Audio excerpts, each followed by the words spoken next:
चलो बैठ जाओ।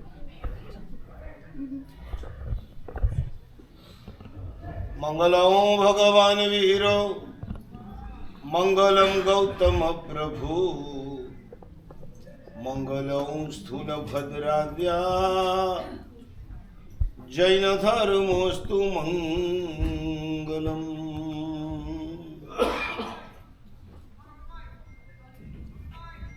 परमात्मा महावीर देव आज हमारे लोढ़ा पार्क के अंदर पधारे। पूरा दिन प्रभु का यहाँ सानिध्य मिलेगा। आप भी परमात्मा की भक्ति करोगे, लेकिन आज आपसे ये पूछना है कि प्रभु से कुछ मांगना हो तो आप क्या मांगोगे?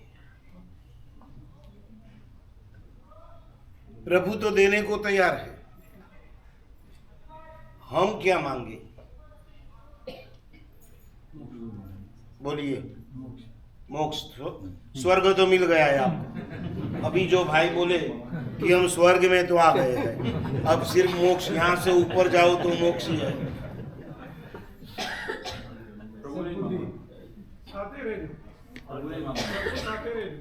प्रभु जोड़े रहे जो प्रभु ने ज मांगवाना, प्रभु जेवा સદબુદ્ધિ, પ્રભુ જેવા થવું છે, પ્રભુ જેવા થવું છે, પ્રભુનું સાનિધ્ય जिन शासन मिले भवे भवे तेरा सरोवर उपास रहे। क्या लोढ़ा पार्क में आकर के आप इतने धर्मिष्ठ हो गए? मैं तो यूं मानता था कि ये मांगेंगे कि महाराज साहब एक ही फ्लैट मिला है, आज मंगल प्रभा जी आवे तो जरा बोलो ना कि दूसरा भी दिलवा। मैं तो यूं समझता था कि 2 का पार्किंग मिला है और 2 का पार्किंग नहीं मिला है, जरा उसकी व्यवस्था करवा देना। बराबर है, क्योंकि आपके सामने कौन बैठा है उसके हिसाब से आप अपने आंसर देते हैं। माँ बोधी की जगह मंगल प्रभा जी होते और वो बोले कि बोलिए मंगल पार्क लोढ़ा पार्क वाले क्या क्या चाहिए आपको, तो आपकी क्या लिस्ट होती? तो आपकी डिमांड क्या रहती? बराबर है। जब तक मैं यहाँ से हिलूंगा नहीं तब तक आपके मुंह में से ये जवाब भी हिलने वाले नहीं। मैं बहुत बार कहता हूं कि हम दुहेरी हैं, यानी कि ड्यूअल कैरेक्टर। हमारे मंदिर उपाश्रय के आंसर अलग होते हैं और घर और दुकान में जाने के बाद हमारे आंसर बदल जाते हैं। हम जब मंदिर में आते हैं तो क्या बन जाते हैं? चंदन बाला। और जैसे ही दुकान और घर जाते हैं तो चंड कौशिक बन जाते हैं। सही बात है, दुहेरीपना है, ड्यूअल कैरेक्टर। अच्छी बात है कि आपको मंदिर चाहिए, प्रभु चाहिए, आपको प्रभु के पास जाकर प्रभु जैसा बनना है, ये सारी बातें अच्छी है। लेकिन आखिर में देखने जाओ तो ये भी एक फिजिकल डिमांड है। आपका पुण्य बढ़ेगा तो मंदिर भी हो जाएगा, परमात्मा भी वहां पर बैठ जाएंगे, लेकिन आखिर में वो भी छोड़ के आपको एक दिन जाना है। न मंदिर आएगा, न मूर्ति आएगी, न घर आएगा, न दुकान, न ऑफिस, कुछ नहीं।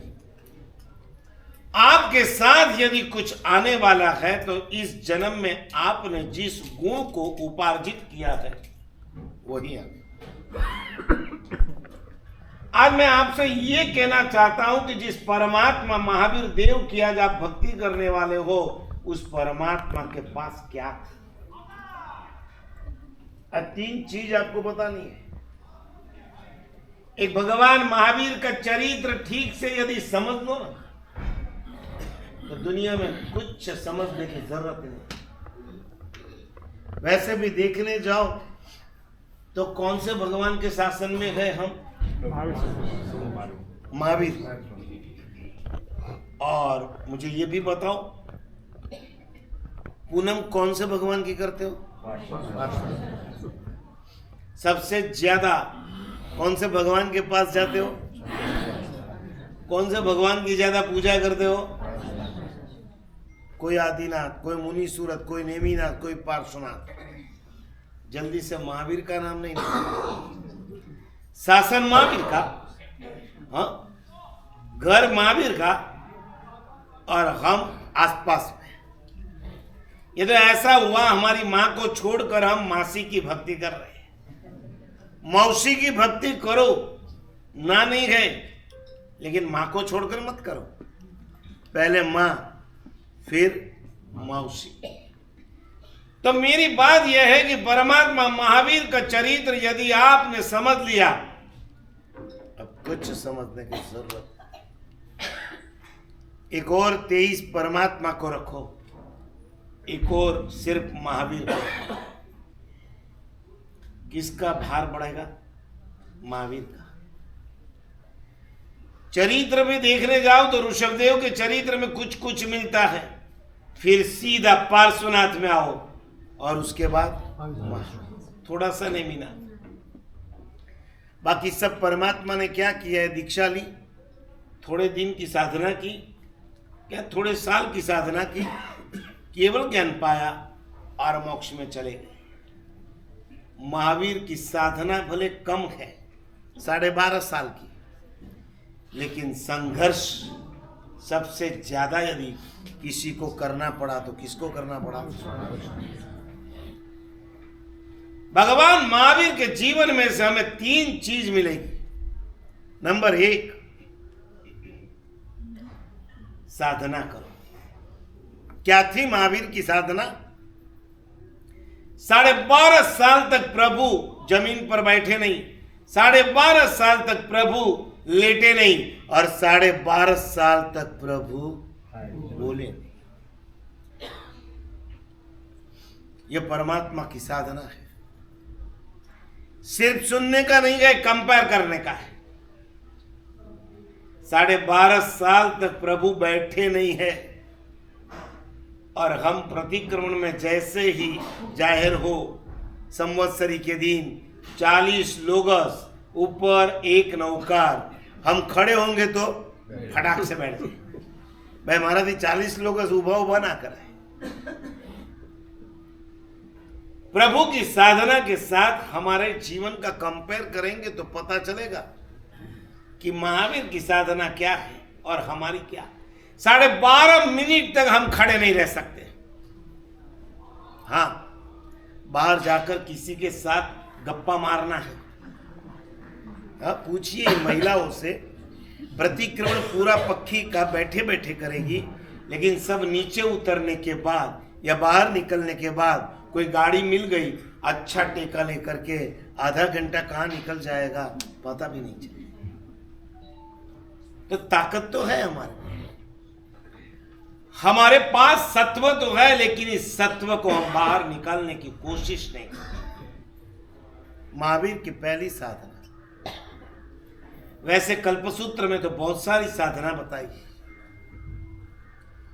भगवान लेटे नहीं। सच बताइए, आज जल्दी उठे हो ना? हमारे लिए, भगवान के लिए आज जल्दी उठना पड़ा है। नहीं तो लोढ़ा पार्क का सूर्योदय कितने बजे होता है? हाँ राजू, कितना बजे भाई? राजू रो एक हो तो दिलीप जीरो लेट हुए। सोचो 12.5 साल में यदि परमात्मा ने खड़े खड़े जो भी नींद ली उसका भी टोटल कितना हुआ? 48 मिनट के अंदर। कभी कोई नींद आ गई, बहुत उपसर्ग हुए, परिसर हुए, उसे सहन करते करते शरीर थका और थकने की वजह से कुछ नींद आ गई, तो उसका भी टोटल 12.5 साल का कितना हुआ? 48 मिनट्स। और हमारे दिन का 24 घंटे में कितने मिनट है? 6 घंटा, 9 घंटा। 1/3 हमारी जिंदगी सोने में जा रही है। और परमात्मा महावीर 12.5 साल के अंदर एक शब्द नहीं बोले। बुज्ज बुज्ज चंड कोशिय जैसे माफ कर दो। बाकी प्रभु ने साधना करते करते जब तक केवल ज्ञान की प्राप्ति नहीं होती है तब तक जबान से एक भी शब्द नहीं निकालते। ये प्रभु की साधना है। भगवान के पास यदि मांगना हो तो आज ये मांगो कि प्रभु तुम्हारे जैसी साधना तो हम नहीं कर सकते हैं, लेकिन आज से मैं नक्की करता हूं या तो दिन की एक सामायिक, या तो सप्ताह में एक सामायिक, या तो महीने में एक सामायिक तो जरूर करूंगा। क्या है सामायिक का मतलब? संभाव समस्य आय इति समाय सामाय इकण प्रत्यय लगा तो सामायिक शब्द तैयार हुआ और कुछ नहीं है। सामायिक यानी समता में स्थिर रहना। भगवान महावीर 24 घंटे समाधि समता में स्थिर थे, वही उनकी साधना थी। और इन बीच कभी कभी उपसर्ग और परिस आते तो परमात्मा शांति से उसे सहन कर लेते थे। ये प्रभु की दूसरी साधना, सहन करो। कोई भी परमात्मा चारित्र जीवन का जब स्वीकार करते हैं तो हमें कुछ न कुछ संदेश देते हैं। भगवान महावीर ने हमें पहला संदेश दिया, साधना करो। इतनी साधना थी। कभी भगवान ने 2 दिन एकाशना नहीं किया। एकाशना से कम पचखाड़ नहीं था और ऊपरा ऊपरी 2 दिन एकाशना नहीं किया। इसका मतलब क्या हुआ? अभ्यासना किया था।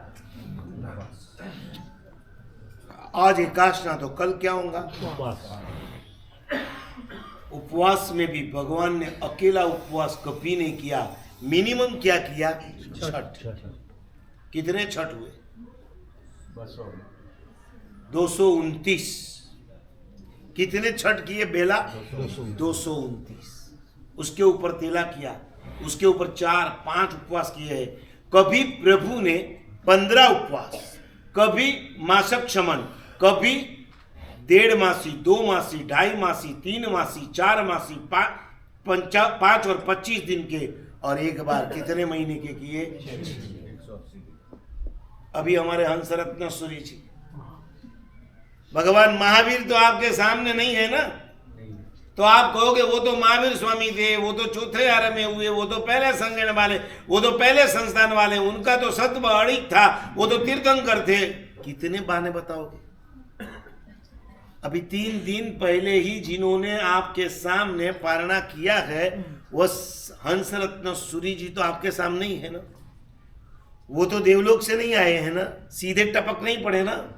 मनुष्य में जन्म लिया, बड़े हुए, दीक्षा ली, दीक्षा लेने के बाद करीबन 36 की उम्र हुई तब उन्होंने लाइफ का पहला मासक शमन किया।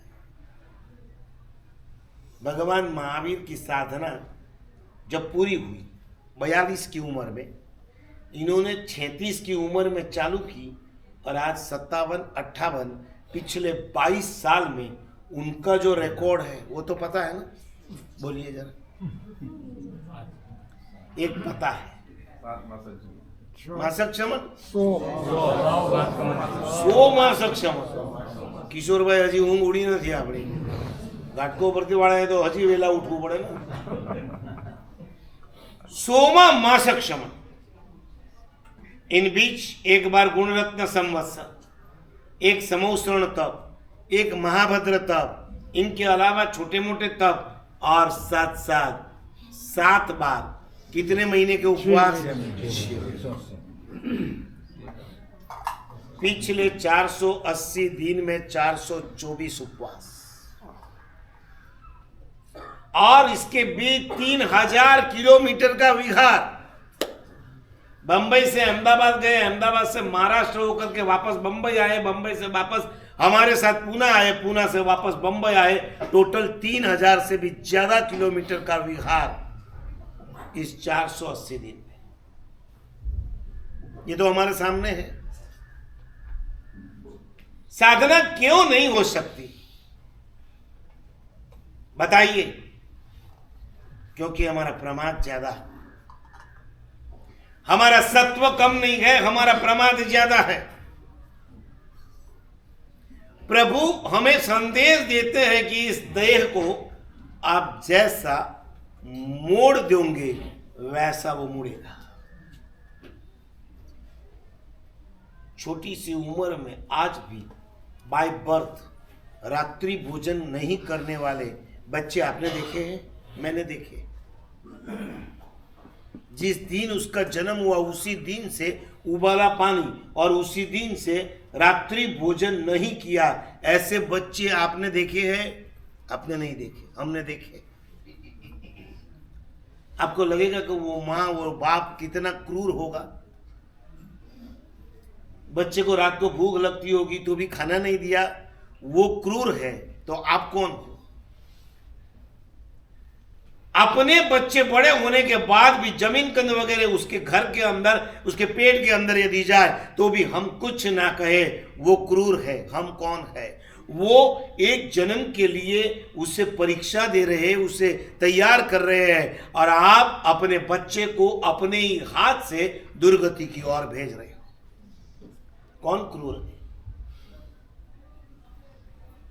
बच्चा तो 1, 2, 3 महीना थोड़ा सहन कर लेगा, फिर उसे भी पता चल जाएगा कि मुझे इतना ही टाइम मिलने वाला है। वो भी अपनी बॉडी को इस तरह से फिट कर देता है कि सुबह से शाम में जितनी भूख हो उतना खा लेना।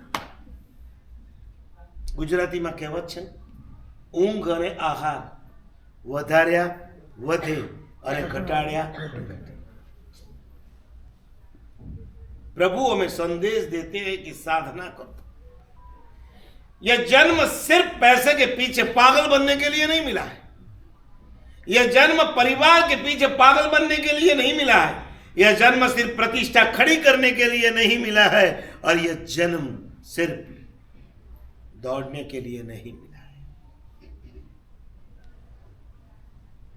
कुछ 60-70 साल की हमारी उम्र है, और इस उम्र के अंदर भी आराधना के घंटे तो बहुत ही कम है। उसमें भी यदि हम आराधना नहीं करेंगे कब करेंगे?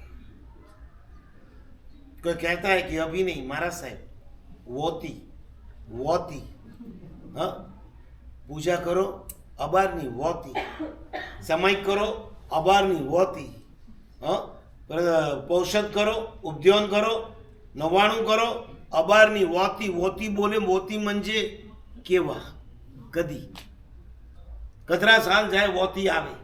ओके 60 साल, 70 साल, 80 साल,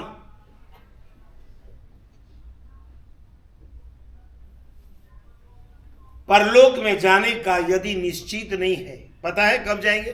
नहीं पता। हमारी एक्सपायर डेट जब फिक्स नहीं है तो हम धर्म की डेट क्यों फिक्स कर रहे हैं? गुजरातीમાં કહેવાય છે, જ્યારથી જાગ્યા ત્યારથી। जिस दिन से मुझे पता चल गया कि यह शरीर नाशवंत है, कोरोना के अंदर धर्म बढ़ा था कि घटा था? बढ़ा था। घर घर के अंदर भगवान आ गए थे। सुबह से शाम आपकी आराधना बढ़ गई थी। हाँ, मंदिर, घर को ही मंदिर बना दिया, वहीं स्नात्र, वहीं पूजा, सुबह प्रतिक्रमण, शाम प्रतिक्रमण, दिन की 2-3 सामाई। आहा, ऐसा लगता था कि जैसा घर मंदिर बन गया और घर उपास्य बन गया। जैसे ही गया कौन? कोरोना, वैसा ही गया। नंबर 1, प्रभु का मैसेज है कि आप जीवन में साधना करो। नंबर 2, प्रभु कहते हैं कि सहन करो। साधना एक अलग चीज है, सहन करना एक अलग चीज है। हालांकि सहन करना वो भी एक साधना है, लेकिन स्टार्टिंग में मैंने जो भी साधना बताई वो प्राइमरी लेवल की साधना है। नंबर 2, सहन करो।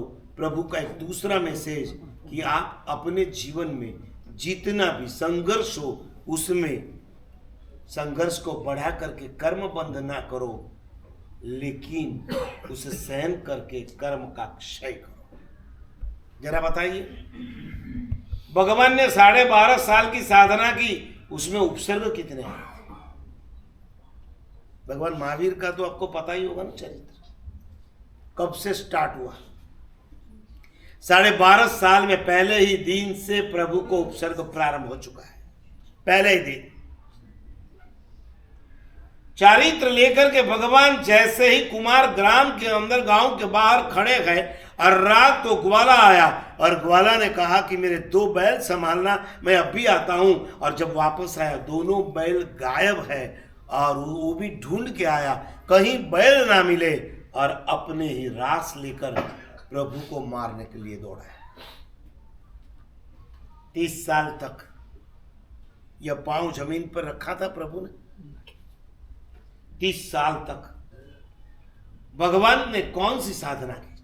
अंतिम 2 साल छोड़ दो, 28 साल में प्रभु ने इतना भी सहन करने का समय अवसर नहीं आया और उसी परमात्मा को दीक्षा लेते ही पहले ही दिन स्टार्ट हो गए। 12.5 साल लगातार चालू रहे। कभी ग्वाला ने कान में खीले ठोके, कभी संगम ने ऊपर से नीचे 1000 मण की, सहस्र मण की शिला ठोकी और कभी किसी अनाड़ी ने पैरों के अंदर चूल्हा जलाया। खीला, चूल्हा और शिला तीनों ऐसे मारणांतिक थे। कच्चा आदमी होता वहीं पे खत्म हो जाता। परमात्मा प्रथम संगीण वाले थे। प्रभु भले जिंदे रह गए लेकिन प्रभु को सहन तो करना पड़ा। ये तो मैंने बड़े बड़े उपसर्ग बताए, इससे भी बड़े, इससे भी ज्यादा, इससे भी भारी उपसर्ग प्रभु को आए। और हर उपसर्ग के बीच प्रभु ने क्या रखा है? समाधि। अब जरा आपकी बात करूं, आपके कान में कोई कीले ठोकते हैं? नहीं। मुझे किसी ने कहा था कीले नहीं ठोकते, कीले ठोके तो अच्छा है, लेकिन नहीं सुनाने जैसा जो सुनाते हैं ना वो कीले से भी। यही तो साधना है, यही तो हमारी सहनशीलता है।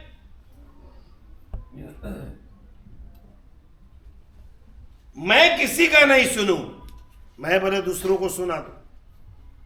याद रखना, खीले ठोकने से शरीर को पीड़ा होती है और आपको नहीं पसंद वैसे शब्द सुनने से मन को पीड़ा होती है। शरीर की पीड़ा सहन करने से जो निर्जरा होती है उससे कई गुनी ज्यादा निर्जरा मन की पीड़ा सहन करने से होती है। प्रभु ने वो भी सहन किया। अनार्य देश के अंदर परमात्मा जब चले गए तो प्रभु को गालियां दी है। ए अनाड़ी, यहां क्यों आया? चल हट, यहां से बाहर निकल। कौन है? क्षत्रिय कुंड के राजा का बेटा, और उसे कोई अनाड़ी कहे तो भी प्रभु सहन कर ले। क्या प्रभु की सहनशीलता! प्रभु ने सोचा आज तक इस संसार के अंदर मैंने जो परिभ्रमण किया है इसी के वजह से मैंने सहन नहीं किया। आज मुझे केवल ज्ञान चाहिए तो मुझे सहन करना जरूरी है। किसने कहा मोक्ष में जाना है? जरा वापस उंगली खड़ी कर दो। मोक्ष यूं ही मिलेगा, बिना साधना, बिना समाधि, बिना सहनशीलता से। परमात्मा जैसे परमात्मा को भी 12.5 साल में इतना सहन करना पड़ा, तब जाकर के कैवल्य ज्ञान की प्राप्ति हुई।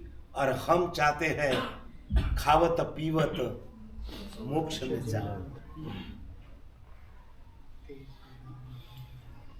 भगवान महावीर की समाधि हमें चाहिए तो हमें सहन करना ही पड़ेगा। नंबर 1 साधना करो, नंबर 2 सहन करो। सच बताइए, सामने से यदि दुख को हम आमंत्रण नहीं देते, लेकिन जो दुख आ जाए उसे हम स्वीकार लेते हैं। सामने से आमंत्रण देना यानी क्या? बताइए। नहीं, तब भी सामने से आमंत्रण है, बराबर है। लेकिन मैं यूं कहूं कि आप 25वें माले में रहते हो और आपने नक्की किया कि आज लिफ्ट में नहीं बैठना है, चढ़ के ही ऊपर जाना है। इसे क्या कहा? आपने दुख को आमंत्रण दिया।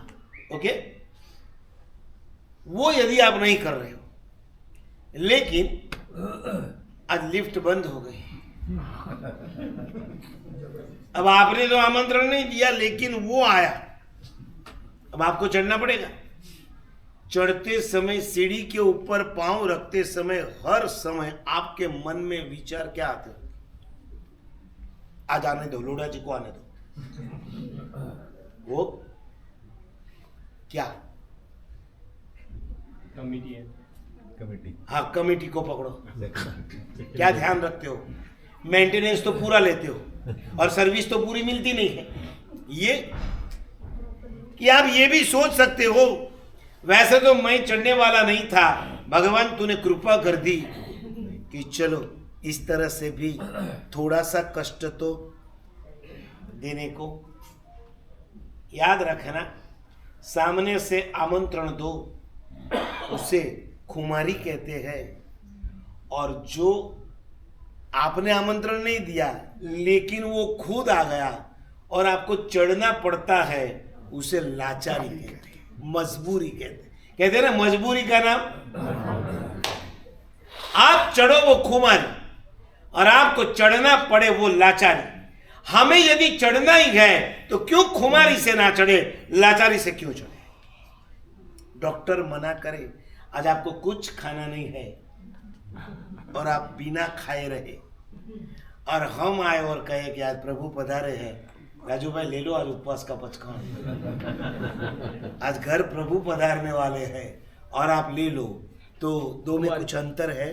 खुमारी कहते हैं। हम खुद उपवास करें, खाना छोड़े, वो खुमारी है। डॉक्टर के कहने से छोड़े, वो मजबूरी है। मजबूरी से हमने बहुत दुख सहन किए। शास्त्र कहते हैं, शास्त्रकार कहते हैं, मजबूरी से जो भी सहन करते हो उसमें 10% निर्जरा, और खुमारी से सहन करते हो 100% निर्जरा। वैसे तो बैल भी चलता है, बैलगाड़ी का बैल चलता है कि नहीं चलता है? और छरी पालक संघ में आप भी चलते हो, दोनों चलते हैं। हाँ, छरी पालक संघ में बैलगाड़ी भी रहती है ना, और ऊँट गाड़ी रहती है, बैलगाड़ी रहती है, वो भी आपके साथ चलते हैं, आप भी उनके साथ चलते हो, लेकिन दोनों में फर्क है। कौन सा? आप कैसे चल रहे हो?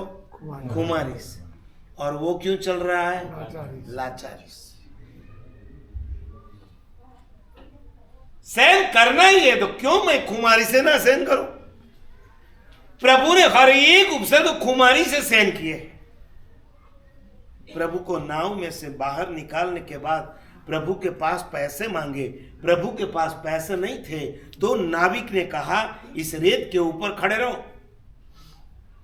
बैसाख महीने की गर्म रेती, ऊपर से सूरज जल रहा है, नीचे से रेती तप रही है, और उसके बीच प्रभु को खड़े रख दिए। और प्रभु ने कहा चलो, कर्म खपाने का अवसर आया है। सच बताओ, आप मंदिर गए, अभी तो यहां पर नहीं है, मैं कब आया था? पिछले साल आया था कि उसके पहले आया था? 2 साल हो गए। 2 साल पहले भी हम आए थे, इसी तरह हमारे सैनिक जी, दिलीप जी और राजू भाई ने अच्छा आयोजन रखा था। मजा तो उस दिन वो आया कि बार बार मैंने लोढ़ा को इतना याद किया, अलग अलग चौमासा में और शेष काल में। आपने मुझे याद नहीं किया उतना मैं आपको याद कर रहा, क्योंकि उस बार पहला प्रवचन शायद मेरा ही हुआ था, बराबर। अब उस प्रवचन के बाद मुझे यूं लगा कि सब परिचित थे, कोई कहीं से आया, कोई कहीं से आया, कोई कहाँ से आया, कोई मारवाड़ से आया, कोई गुजरात से आया, कोई बंबई से आया, कोई लोढ़ा, कोई कुकरेजा से आया, कोई भिवंडी से आया। मुझे यूं कि सब मेरे पास आएंगे, बाउसी अटे लाभ देजो, अटे लाभ देजो, तो मोह पाड़े कोई नहीं आया ने हैंग एक बीजा ने मलेरिया था। अरे थू कदी अटे रेवा आई, वाकई थोए कदी रेवा आया, मुंह अटे बेटो बेटो भारे रियो हूं कि कोई मोह पाड़े नहीं आता ने हैंग एक बीजा ने मलेरिया है। वाह, लोढ़ा में रे ને એકબીજાને ઓળખતાની મને વીર સાવરકર અબાર પિક્ચર આવી ગઈ વા સાવરકરનું મેં ચરિત્ર વાંચ્યું પણ મેં લખ્યું હતું કે સાવરકરને કટે લઈને ગયા હતા અંદામાન જેલ મેં રાખ્યો હતો અને વટે એક રૂવો જમવા હેંગ ભેરાવી ને વોતી હેંગ પોતાની થાલી ધોવા કૂવા પાડે જાય અને વटे भेरा हुआ तो सावरकरे देखिया कि मोरो भाई अटैक है अरे थू अटैक कदी आयो वाक्य के थू अटैक कदी आयो बे भेड़ा था जेल में एक बीजा ने ओरखता नहीं था आपने देखिया मोती मने यूं लागू लोढ़ा जेल में हैंग भेड़ा हुआ है पर एक बीजा ने ओरखता नहीं है वो व्याख्यान में हैंग भेड़ा हुआ जगो ठा पड़ियो कि तू 48 में रहे तू 73 में रहे मैं 36 में रहो तू कदी भले मु कदी आप स्वर्ग कहते हो मैं तो जेल कहता हूं तुम्हारा ही साधर्मिक तुम्हारे बिल्डिंग में रहता है तो भी आप एक दूसरे का पहचानते हो इसलिए मैं कभी कभी कहता हूं कि मंदिर और उपाश्रय सिर्फ भक्ति और पूजा का स्थान नहीं है ये बहुत बड़ी साइकोलॉजी आजकल फिजिशियन कम होते जा रहे हैं और साइकिक बढ़ते जा रहे हैं तुम्हारे बच्चे और बच्ची यदि एमबीबीएस करेंगे तो वो फिजिशियन में नहीं जाएंगे जनरल में नहीं जाएंगे सर्जरी नहीं अब सबसे ज्यादा रोग शरीर के नहीं किसके बढ़ रहे हैं ये तो मेरा पांव टूट गया आज नहीं तो मैं आने वाला था ऊपर तक मैं ये देखने के लिए आने वाला था किसके घर में हम दो है हमारे दो नहीं है कोई ठा पड़ियो कोई राजू के मारे घर में जवान जरूरत नहीं बच्चों को तुमने रवाना कर दिया London Canada UK Africa America Australia घर में कौन है माँ बाप जिस घर के अंदर सिर्फ माँ बाप ही रहते हैं और कोई नहीं होते उस घर को मैं घर नहीं कहता हूं उस घर को मैं मॉडर्न वृद्धाश्रम कहता हूं कभी लगता है तुम्हारा वृद्धाश्रम से ज्यादा अच्छा है वो वृद्धाश्रम क्योंकि वहां पे कम से कम 30, 35, 40 लोग होते हैं और वो भी दिन में 4 बार एक दूसरों को मिलते हैं अपनी पीड़ा अपना सुख अपनी वेदना एक दूसरों को शेयर करते हैं आप हाँ बावसी मो घर में यूं तो 6 मेंबर है अच्छा कटे दिया या एक कुक है कुक बनाऊं हमें कुक ने मारो फूक चलो आगे बे केयर टेकर है ये कुतरो है देखो मोन इनका बावसी के बावसी अन सोसाइटी में लोड़ा में आप जाओगे तो हैंग नस्ल रा डॉग आपने देखवा मन दुनिया भर री नस्ल पासे वो डॉबरमैन वे पोमेरियन वे कोई भी लाओ अटे हैंग मली 24 भगवान नहीं मली पर 24 प्रकार रा डॉग खाने मली क्या किया हमने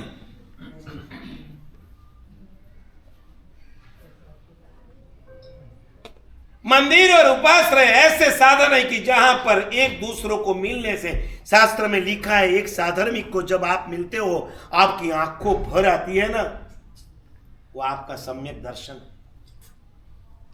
आज आनंद आता है कि नहीं आता है गुरु महाराज को देख के एक दूसरों को नहीं आज गुरु महाराज अन सोसाइटी में पधारिया तो आपने आनंद आवे कि नहीं आओ तो ચોમાસું करो तो कितलो आनंद आवे ये तो शोरूम है ચોમાસા तो गोडाउन हो जाता है 4 महीना एक उपाश्रय में 4 जना भेगा थाय सुख दुख नी वात थाय कोई रस्तो मळे कोई समाधि मळे जीवन में आगळ वधी जाए माणस ने क्यारेय दवा लेवी न पड़े डॉक्टर पास जवू न पड़े आ ताकत और एमाय परमात्मा मंदिर में जाए प्रभु ने खाली स्पर्श करे और पूરું शरीर चार्ज थी जाए मोबाइल को चार्जिंग की जरूरत है कि नहीं है शाम को सोने के समय हम उसे चार्जर में फिट करके चार्जिंग करते हैं, और 24 घंटे में एक बार हमारा चार्जिंग की जरूरत है कि नहीं? हमारा चार्जिंग कौन करेगा? आप स्नान करके पूजा के वस्त्र पहन करके जब मंदिर जाते हो और इस उंगली से जब प्रभु को टच करते हो, शास्त्र कहता है कि आत्मा में लगे हुए अनंत अनंत कार्मण वर्गणा के पुद्गल खत्म हो जाते। एक अर्थक्वेक आवे और पूरा बिल्डिंग जैसे धराशायी हो जाए, वैसे एक परमात्मा की पूजा करो, एक गुरु महाराज को वंदन करो। कृष्ण महाराजा ने किया था। कितने गुरु महाराज को? उन्होंने 18,000 गुरु महाराज को वंदन किए, इसलिए उनकी ये सारी नारक वगैरह टूटी कि उस वंदन करते समय उनके भाव बहुत ऊपर गए, इतने ऊपर गए, इसलिए उनकी नरक टूटी। बताइए, वो क्वांटिटी के वंदन नहीं थे, वो वंदन कैसे थे? क्वालिटी के वंदन। और क्वालिटी के वंदन के लिए ऐसा कहा जाता है 18,000 की भी जरूरत नहीं, एक वंदन भी यदि क्वालिटी का हो जाए ना तो भी केवल ज्ञान मिल सकता है। उन्होंने तो 3 गिफ्ट मिली। हमारे अहमदाबाद बंबई वगैरह में छोटे बच्चे संडे के दिन पूजा करने को आवे तो उन्हें गिफ्ट देते हैं। बराबर सुनील भाई, अपोजिट हमारे ત્યાં छोटे बच्चे भगवान की पूजा करने आवे तो उन्हें गिफ्ट मिलती है। हमारे ये छोटे महाराज के दादा 7-7 मंदिर लेके जाते थे, गिफ्ट मिलेगी ना, और गिफ्ट के लिए वो 7-7 मंदिर की संडे के दिन पूजा करते थे। मैं कहता हूं अब ये शुरू करो, जो संडे के दिन गुरु महाराज को वंदन करने के लिए जाएंगे उन्हें गिफ्ट मिलेगी। कृष्ण को 3 गिफ्ट मिली। कौन सी? नंबर 1, क्षायिक सम्यक्त्व की प्राप्ति हुई। नंबर 2, तीर्थंकर नाम कर्म निकाचित किया। और नंबर 3, 7वीं नरक में जाने वाले थे, 4 नरक टूट गई, 3 नरक बच गई। 4 नरक तोड़ने का काम इस वंदन ने किया है। इसीलिए मैं कहता हूं देव और गुरु सिर्फ पूजा और भक्ति के स्थान नहीं है, वो हर तरह की सुविधा देते हैं, फिजिकली भी देते हैं, मेंटली भी देते हैं और स्पिरिचुअली भी देते हैं। प्रभु की सहनशीलता के सामने हमारी सहनशीलता क्या है? सच बताइए, महाराज साहब बहुत बार पूछते हैं तुम्हारा स्वभाव कैसा, गर्म की ठंडा? जल्दी बोलो। गरम। ओके भाई, ठंडा वाला है कि नहीं कोई? सब गरम ही यहां बैठे हैं। मैंने एक जगह पूछा था, उसने बहुत अच्छा जवाब दिया, महाराज साहब गरम और ठंडा, ठंडा गरम। हमने कहा ऐसा कैसा? उसने कहा कि महाराज साहब जब बॉस हमारे पर चिल्लाता है ना तब हम ठंडा, और घर में जाकर हम जब बॉस गिरी करते हैं तब हम। अब बराबर है? अब बताइए आप गरम की ठंडा? अभी मंगल प्रभा जी आएंगे तब चिल्लाएंगे आप ठंडा। यस, हम ठंडे भी होते, वो हमारे स्वार्थ के हिसाब से ठंडे हो, बाकी वास्तव में हमारा नेचर तो बिल्कुल गर्म है। कुछ भी सहन करना हमने नहीं सीखा। भगवान महावीर के यदि आप अनुयायी हो, भगवान महावीर की यदि आप पूजा करते हो और भगवान महावीर के वरघोड़ा में आप नाचते हो तो प्रभु महावीर के पास और कुछ ना लो, एक ही बात ले लो, प्रभु आप जैसे सहनशीलता मुझ में आ जाए। प्रभु का यह दूसरा मैसेज। पहला मैसेज साधना को, साधना करते करते बीच में यदि कुछ सहन करना पड़े तो सब मुझे ही सहन करने का, हमारा सर दूसरा किसी को नहीं सहन करने का, सब हमको ही सहन करने का। यस, जिसको जल्दी मोक्ष में जाना है उसे सबसे ज्यादा सहन करना पड़ेगा। और प्रभु का एक तीसरा मैसेज, सहायक। चारित्र जीवन स्वीकारने के बाद प्रभु ने हमें 2 मैसेज दिए। नंबर 1 साधना करो और नंबर 2 सहन करो। और कैवल्य ज्ञान पाने के बाद प्रभु ने हमें तीसरा मैसेज दिया, और वो मैसेज कौन सा है? सहाय। प्रभु ने क्या सहाय की? किसी को बिल्डिंग बनवा के दिया तो मंदिर बनवा के दिया? सुनील भाई 30 વર્ષમાં ભગવાને કેટલા દેરાસરની પ્રેરણા કરીશ, કેટલા ઉપાશ્રયની પ્રેરણા કરીશ? कुछ नहीं। तो प्रभु ने कुछ नहीं किया। 30 साल प्रभु ने क्या किया? सहाय। कौन सी सहाय? भौतिक मार्ग में जो आप आगे बढ़ रहे हो, वहां से पीछे मुड़ करके अध्यात्म के मार्ग में आपको चलना सिखाया, प्रभु ने सिखाया, वही प्रभु की सहाय। 30 साल। पहला दिन छोड़ दो, वैशाख सुद दशम का दिन छोड़ दो, वैशाख सुद 11 से लगाकर आसो मास अमास तक, यानी कि 30.5 साल तक प्रभु ने क्या किया? रोज सुबह और शाम 3-3 घंटे, यानी कि रोज के 6 घंटे प्रभु ने क्या की? देशना, उपदेश दिया। और याद रखना, परमात्मा की सहाय यही होती है। किसी को पैसे दिलवाना वो प्रभु की सहाय नहीं होती है, किसी प्यासे को पानी दिलाना वो प्रभु डायरेक्ट सहाय नहीं करते। लेकिन समूह शरण में बैठ करके हम आज जो भी परोपकार कर रहे हैं उसके मूल में परमात्मा महावीर है, क्योंकि महावीर ने हमें सिखाया तुम साधु को सुपात्र दान दो, तुम साधर्मिक की भक्ति करो, आप कोई गरीब है, भूखा है, अनुकंपा करो, और कोई जीव अबोल जीव है उसे पानी पिलाओ। वो यदि कत्ल खाने में जा रहा है, पैसे देकर उसे छुड़वाओ और पांजरा पोल में भेजो, उसे घास वगैरह की व्यवस्था करो। यह मैसेज अंत में दिया किसने? आती है बात समझ में? प्रभु ने 30 साल तक रोज सुबह शाम समूह शरण में बैठ करके हमें सहाय करने का जो मैसेज दिया है, और इसीलिए 2500 साल से सबसे ज्यादा अनुकंपा और सबसे ज्यादा जीव दया का कार्य यदि दुनिया में कोई करता होगा तो कौन सा समाज कर रहा है? सबसे ज्यादा पांजरापोल। अजैनों के यहां भी गाय होती है, लेकिन वो पांजरापोल की नहीं, गौशाला की होती है। गौशाला में अर्निंग होता है, दूध लो, बेचो, पैसे लाओ, उसमें से गौशाला चलाने की। गौशाला एक जात की दुकान है, जबकि पांजरापोल जो लूले लंगड़े है, जहां पर इनकमिंग कुछ नहीं, ओनली आउट गोइंग है, तो भी हर साल करोड़ों रुपए जैन समाज इन जीवों को बचाने के लिए कर रहा है। ये परोपकार, यह सहाय, ये किसने सिखाया? प्रैक्टिकली सिखाया। 24 भगवान में से 5 भगवान ऐसे हैं कि जिन्होंने हमें प्रैक्टिकल उपदेश दिया है। जरा आप बताओगे?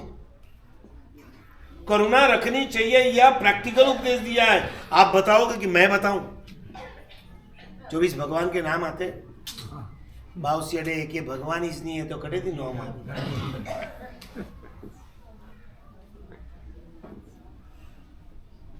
बोलिए। सबसे पहले जीवों को बचाने के लिए जिन्होंने काम किया था, शांतिनाथ। भले शांतिनाथ ने शांतिनाथ के भाव में नहीं किया, उसके पिछले भाव के अंदर एक कबूतर को बचाने के लिए खुद भगवान की आत्मा चढ़ गई थी तराजू के ऊपर। प्रभु ने हमें मैसेज दिया। बोलो दूसरे। यस, मुनि सुव्रत। नेमनाथ बाद में आएंगे, पहले 20वें भगवान आएंगे।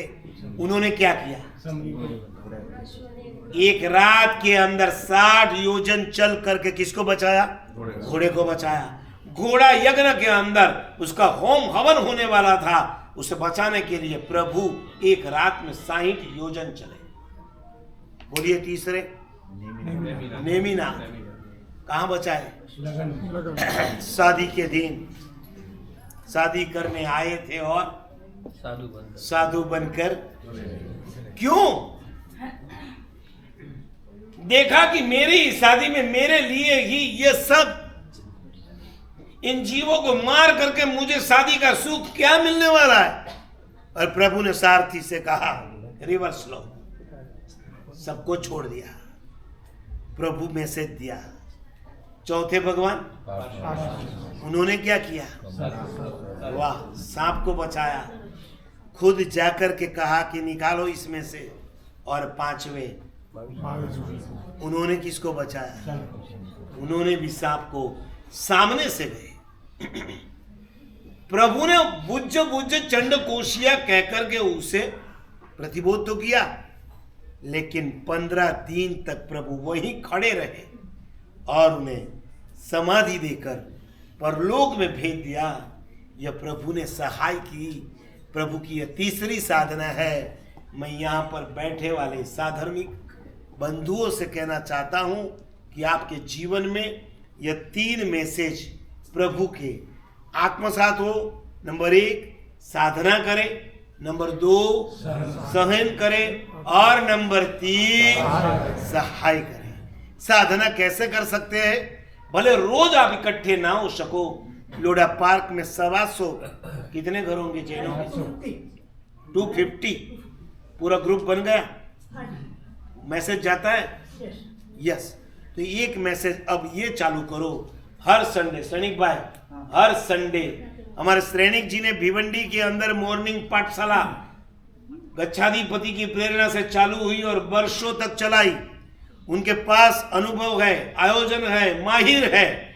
यदि आप चाहो रोज की भले ना कर सको, संडे के दिन इस बोर्ड रूम में आकर के हम सब सामायिक ना हो सके तो स्वाध्याय कर सकते हैं कि नहीं कर सकते?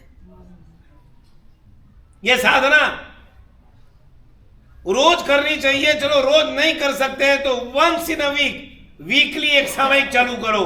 नंबर 2 सैन किसका करने का है? घर में करने का कि घर के बाहर का? बाहर तो कोई प्रॉब्लम नहीं है, जो प्रॉब्लम है वो सारे सही बात है। बस तो वहां पे ही करना है। किसी ने कहा था कि स्त्री शक्ति है। मोदी जी भी नारी शक्ति को बहुत आगे बढ़ाते हैं। तो स्त्री शक्ति है तो फिर पूछा गया सभा में से पुरुष, उन्होंने कहा सहन शक्ति है। ये शक्ति का उपयोग तो आप ही के ऊपर करेगी और आपकी के ऊपर करेगी, तो आपको कौन सी शक्ति रखनी है? सहन शक्ति। उनको फायदा हो कि ना हो, आपको जरूर होगा। आप महावीर के पंथ में आगे बढ़ोगे। सच कहता हूं तप के द्वारा आप जितनी कर्म निर्जरा नहीं करोगे, उससे ज्यादा क्रोध को शमन करने से, क्षमा को रखने से आपकी कर्म निर्जरा ज्यादा हो सकती है। सहन करो। और नंबर 3 क्या करना है? सहाय। परस्पर सोसाइटी में एक दूसरों को धर्म के अंदर, साधना के अंदर सहाय करो। कोई मंदिर बनाना चाहता है, वहां पे बाधा मत डालो। कोई गुरु महाराज यदि पधारने वाले हैं तो बाधा मत डालो। कोई पर्यूषण कराने के लिए कोई गुरु महाराज 8 दिन के लिए नहीं, अपने यहाँ गुरु महाराज नहीं चाहिए, इसीलिए तो हमने उपासना नहीं बनाया, सिर्फ मंदिर। महाराज सबको बोलो व्याख्यान करो, चले जाओ।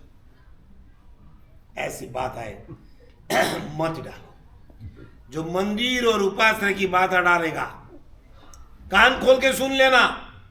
जिन्होंने मंदिर और उपासना के लिए बाधा डाली है, उन्हें मंदिर और उपासना तो नहीं मिलेंगे, भगवान और साधु तो नहीं मिलेंगे, खुद को रहने के लिए फुटपाथ के ऊपर झोपड़पट्टी भी नहीं मिलेगी। पिछले जन्म के पुण्योदय से आज आपको लोढ़ा के अंदर 48, 50, 55, 70, 80 माल तक आपको फ्लैट मिल चुका है। ये पिछले जन्म में आपने किए हुए कुछ धर्म का प्रभाव।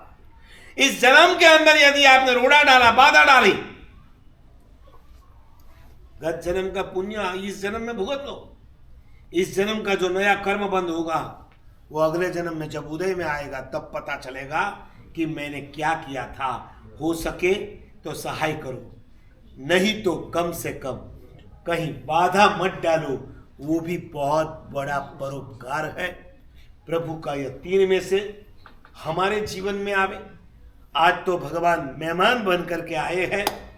आज सब मिलकर के प्रभु को ऐसी प्रार्थना करो, प्रभु हमारी सोसाइटी में रहने वाले इतने अच्छे परमात्मा तीर्थस्थान के अंदर बिठाएंगे और हम ही भूखे। कैसे पड़ोसी ना घर में आटो અને ઉપાધ્યાયના ઘરમાં ભૂખ્યા। वैसे हमारे श्रावकों बड़े बड़े चढ़ावे लेकर बड़े बड़े तीर्थ स्थान के अंदर प्रभु जी को बिठाएंगे और खुद की सोसाइटी में भगवान नहीं है, प्रभु पधारे हैं, गुरु महाराज पधारे हैं। नक्की यह भविष्य का कुछ अभ्युदय होने वाला है। चतुर्विध संघ, हाँ 7 माल तक तो चढ़ना पड़ता ही है ना। चतुर्विध संघ आपके यहाँ जब उपस्थित हुआ है, यह भविष्य के अभ्युदय की कोई निशानी है। हम चाहते हैं जल्दी से जल्द सारी बाधाएं दूर हो जाए। हे परमात्मा महावीर देव, आपने जैसे सहन किया हम भी बहुत सहन कर रहे हैं। आपकी पूजा करने नहीं मिलती, आपका दर्शन करने नहीं मिलता है। जल्दी से जल्द हमारे विघ्न, हमारे अंतराय, हमारी बाधा सब दूर हो जाए और हमारे मंदिर के अंदर प्रभु की प्रतिमा प्रतिष्ठित हो और सारी सोसाइटी मिल करके प्रभु की ऐसी भक्ति करे कि यह मंदिर भी छोटा पड़ना चाहिए। भविष्य में इससे 4 गुना बड़ा शिखरबद्ध मंदिर हमें प्राप्त हो, ऐसी मंगल भावना और कामना के साथ मेरा प्रवचन समाप्त करता हूँ। गुरुदेव का प्रवचन 15 मिनट के लिए एक